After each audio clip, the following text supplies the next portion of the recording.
नमस्कार दोस्तों, आप सभी को गुरु पूर्णिमा की ढेर सारी शुभकामनाएं।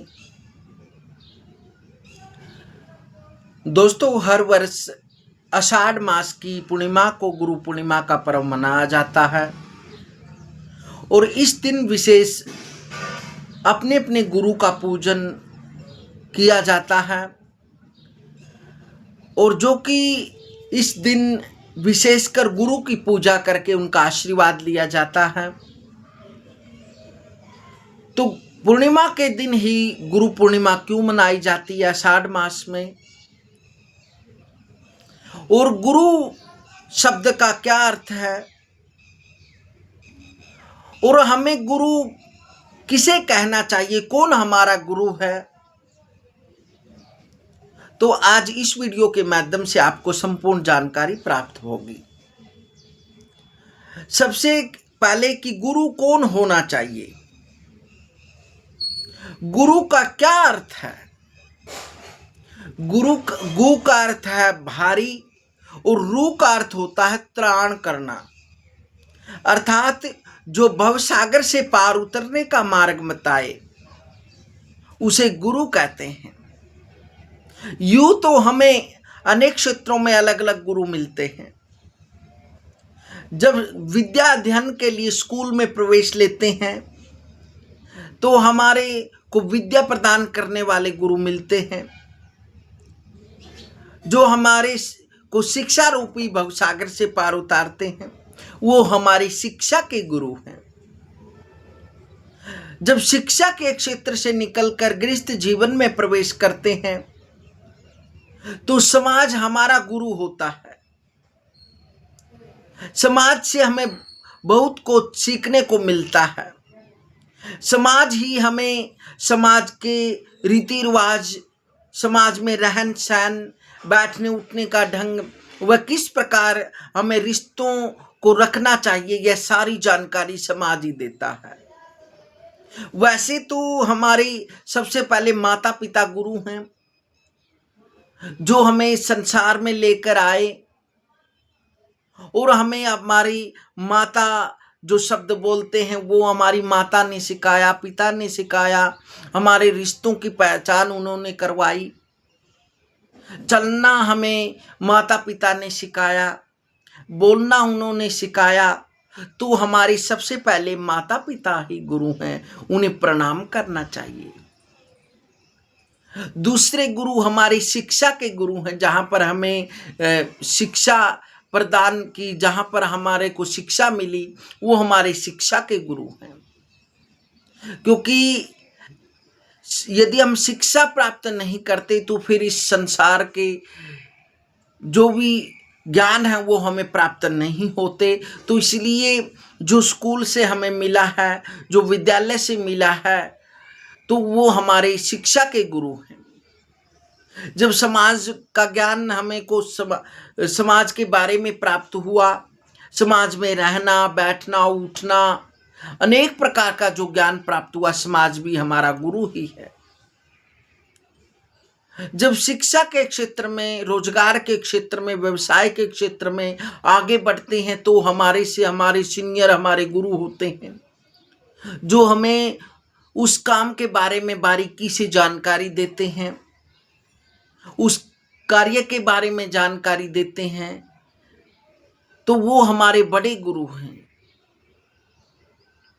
क्योंकि बिना गुरु के व्यक्ति कोरे कागज के समान होता है, उसे ज्ञान होता ही नहीं है। चाहे हम किसी भी क्षेत्र में जाएं और आध्यात्मिकता में जाएंगे तो हमें आध्यात्मिक गुरु मिलना बहुत ही आवश्यक है। क्योंकि आध्यात्मिक गुरु जैसे ही हमको मिलेगा तो वह आध्यात्मिकता के बारे में बताएगा, मंत्र के बारे में बताएगा। क्योंकि कई बार तो ऐसा देखा गया है कि हम YouTube के माध्यम से या किसी पुस्तक में पढ़कर बिना गुरु के ही उस मंत्र को याद कर लेते हैं, फिर उस मंत्र का जाप करने लग जाते हैं। ऐसे नहीं होता, क्योंकि मंत्र भी वैध एवं अवैध की श्रेणी में आते हैं। जिस प्रकार एक ही माता पिता से उत्पन्न संतान को संसार समाज वैध मानता है, जब भी अनेक जिस प्रकार की अन्य माता पिता से पुत्र उत्पन्न को अवैध की श्रेणी में माना गया है, इसी प्रकार मंत्र भी वैध और अवैध होता है। जब हम कहीं से पुस्तक में आप ही सीख लेते हैं या यूट्यूब के माध्यम से, फेसबुक के माध्यम से या अन्य किसी पुस्तक में देखकर अपने आप ही पढ़ने लग जाते हैं, तो वो कहीं ना कहीं अवैधता की श्रेणी में आता है। और जो मंत्र हमें गुरु के द्वारा मिलता है, तो वो हमारा फल प्रदान करने वाला मंत्र होता है। उसमें हमने इतनी सिद्धि करने की आवश्यकता नहीं होती, क्योंकि गुरु स्वयं ही उस मंत्र का अनुभव करके ही हमें देता है। इसलिए हमें गुरु से ही मंत्र लेना चाहिए। अन्य यूट्यूब के माध्यम से या फिर अपने आप ही पुस्तक पढ़कर मंत्र को नहीं सीखना चाहिए, वो समय पर काम नहीं आता।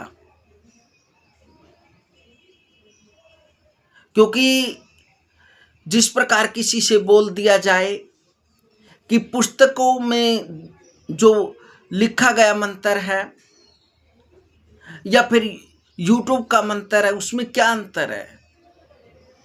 वो भी वर्णों और वर्णों में से ही लिया गया है,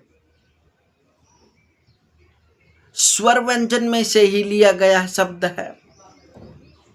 लेकिन जिस प्रकार हम किसी को बोल दे कि आप शमशान की अग्नि पर भोजन बना सकते हैं, तो नहीं बना सकते, क्योंकि शमशान की अग्नि, यज्ञ की अग्नि, चूल्हे की अग्नि, और ये अग्नि अलग अलग होती है। जिस प्रकार अग्नि का जो स्वभाव है वो तो एक सार है, लेकिन स्थान का वो होने के कारण उनका प्रभाव अलग अलग होता है। इसलिए हम शमशान की अग्नि से भोजन नहीं बना सकते।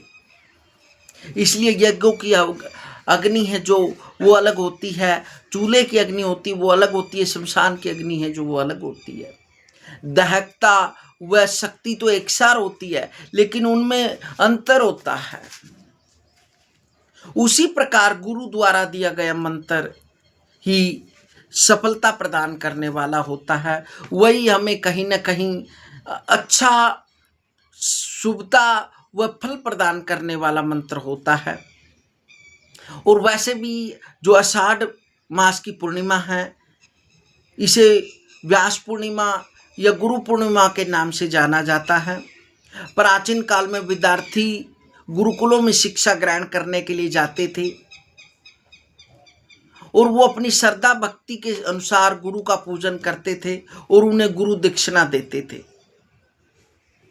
और इस दिन वैसे भी हमें हमारे पूजा आदि से निवृत्त होकर गुरु के पास जाना चाहिए और गुरु का पूजन करना चाहिए। सबसे पहले गुरु को फल फूल व वस्त्र, द्रव्य, दक्षिणा, मिष्ठान आदि देकर गुरु को प्रसन्न करना चाहिए, क्योंकि ये एक वेद व्यास जी का जन्मदिन है।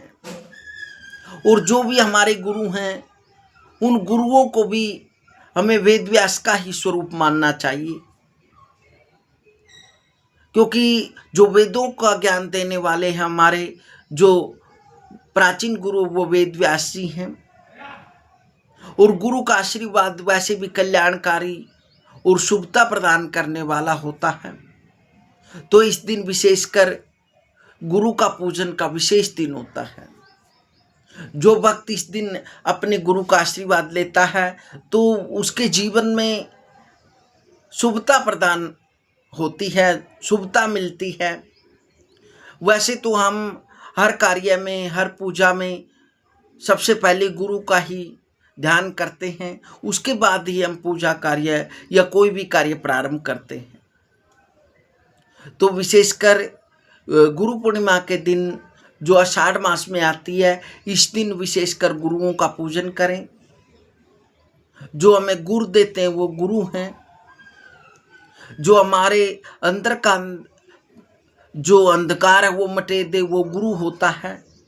जो हमारी ज्ञान ज्योति को जगा दे वो गुरु होता है, जो प्रकाश दिखा दे वो गुरु होता है, जो ठाकुर जी से मिला दे वो गुरु होता है, जो भगवान को मिलने का रास्ता बता दे वो गुरु होता है, जो हमें अक्षर का ज्ञान सिखाए वो गुरु होता है, जो हमें इस संसार में रहने का ज्ञान सिखाए वो गुरु होता है, जो हमें जीवन जीने की कला सिखाए वो गुरु होता है। तो जो हमें गुर सिखाए वही गुरु होता है, और गुरु तो वैसे ऐसा होना चाहिए जो अपने जैसा बना दे। हरिओम हरिओम।